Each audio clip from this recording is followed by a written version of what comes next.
미모로 본다면 북한에는 현송월보다 더 절색의 여배우들이 엄청 많다.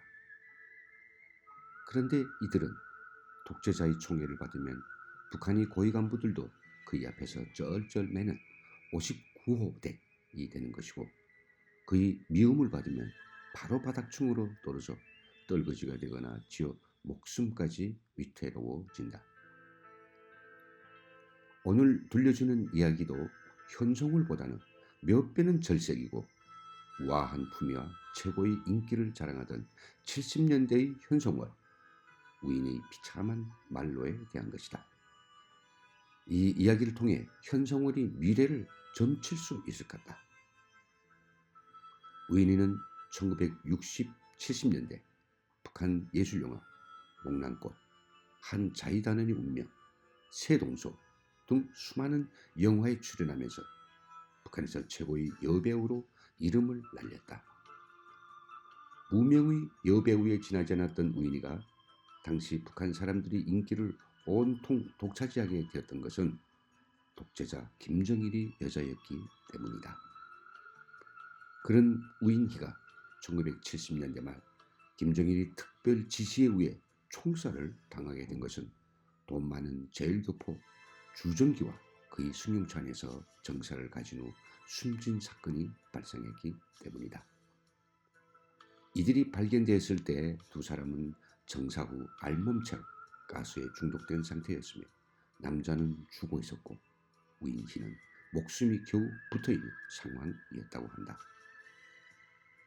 주정기는 제일교포 출신으로서 그의 부친이 사업에 크게 성공해 김정일 정권에 막대한 자금을 지원하면서부터 북한 당국에서 그를 크게 쏘주었고, 주정기는 돈을 뿌려대며 눈에 뜨이는 여자라면 누구이건 손댈 정도로 주색에 푹 빠졌다. 종당에는 넘지 말아야 할 금기선을 넘었다. 김정일의 여사까지 자가용 차에 끌어들여 정사를 벌였으니 말이다.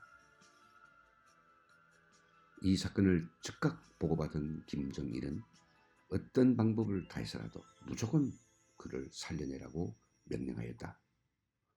얼마 후 얼마나 우인이를 끔찍히 아끼고 사랑하였으면 자신을 배반한 그를 꼭 살려내라고 했을까. 하지만 김정일의 속심은 그게 아니었다. 자신을 배반한 여배우에게 죽어서도 후회하도록 철저히 복수하는 것이었다. 우인이를 살려내자마자 중앙당 조직 지도부에서는 사건 관련 신문을 시작했는데, 우인이는 자신의 죄를 인정하지 않는 등 심하게 반발한 것으로 전해지고 있다.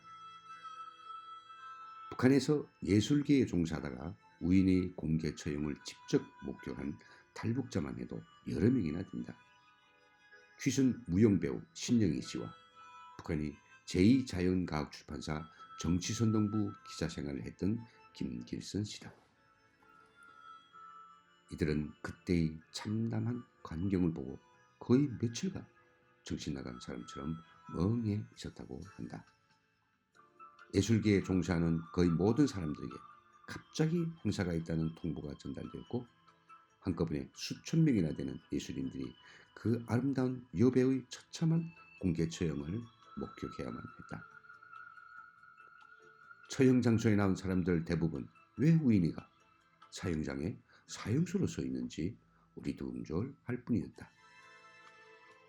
곧이어 그에 대한 인민재판이 진행되었고, 딸과 남편이 보는 앞에서 인민보안관들이 AK 소총으로 우인의 몸을 벌둥지로 만들었다.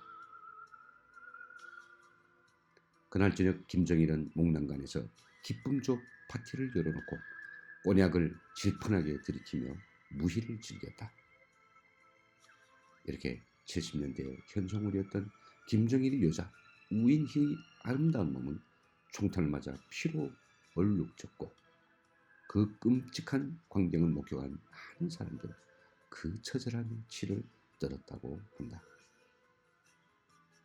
우인희의 남편 류호선은 북한 영화계의 이름 있는 연출가다. 그는 김정일이 우인희를 시도 때도 없이 안가에 불러가는 것에 대하여 못마땅하게 여겨왔지만 아무리 김정일이 미움을 샀다 하더라도 이렇게 정상 문제로 사형까지 해도 되느냐고 항변하였다고 한다. 이 때문에 그는 결국은 지방으로 추방되었다. 그러나 그의 뛰어난 실력을 인정해 김정일이 특별히 사면해서 다시 평양으로 올라와 연출가로 계속 활동하게 하였다. 우인희가 총살되자 추석봉을 비롯한 많은 북한의 영화인들의 슬픔은 말할 수 없이 컸다고 한다. 그는 단점보다는 장점이 훨씬 더 많았고 주변 사람들을 늘 미소와 따뜻함으로 대해왔기 때문이다. 우인희의 처형 소식은 전 북한 주민들에게 전해졌고 주민들 역시 상당한 충격을 받았던 것이 사실이다. 그가 출연했던 모든 영화는 주인공이 교체된 채 다시 만들어졌다. 비록 그가 처형됐지만 주민들의 반응은 각양각색이다. 오히려 많은 사람들은 그를 동정했다. 물론 그의 미모를 떠올리는 북한의 남자들은 그 미인을 꼭 그렇게 죽여야 했냐고 지금까지 아쉬워하는 사람들이 많다. 배반당한 사람은 용서를 모른다는 말이 있고 독재자들이 애첩들이 자기 다른 남자들과 간통한 사실을 알고 끝까지 괴롭히다가 목숨을 앗아간 끔찍한 비극도 알고 있지만 이렇게 자기를 배반했다는 이유로 수천 명의 사람을 모여놓고 가족들이 지켜보는 가운데 총살시킨 이와 같은 전대미문의 패륜적 사건을 북한 주민들은 절대로 잊지 않을 것이다.